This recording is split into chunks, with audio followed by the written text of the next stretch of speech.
holding big tech accountable and dealing with Section 230 and censorship. Thank you, Senator Blackburn and others.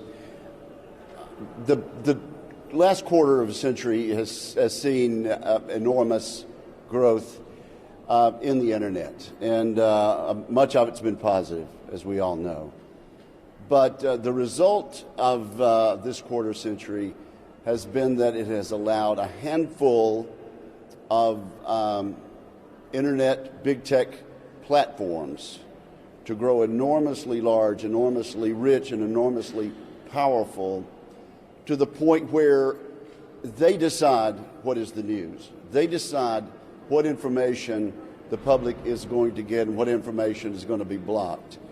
And it's not just the Wuhan virus, which is an outrage, as my colleagues have just described. We could cite chapter and verse time and time again about these big platforms deciding what we will hear and what we can't hear. So let me just help out by saying Senator Johnson is right, and I will cite a few examples. Google threatened to cut off several conservative websites, including The Federalist. How do they have the power to do that? How can they justify doing that? Companies restrict or terminate conservative users' accounts and content on social media.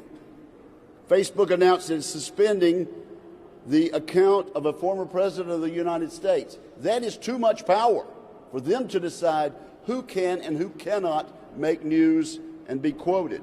Twitter moved to censor any coronavirus coverage that they thought, in their judgment, might cause widespread panic. How does a multi-rich, powerful internet platform get to make that decision? And I could go on and on and on. That's why I've joined with senators like Senator Blackburn in trying to correct the Section 230 gaps, but also why I'm introducing legislation to make it clear that these large internet tech platforms cannot discriminate based on their own opinions and based on what they think the public should and should not be allowed to hear. This is a serious, grave threat to freedom and the open exchange of ideas under our Constitution, and I'm glad to stand with these members on this task.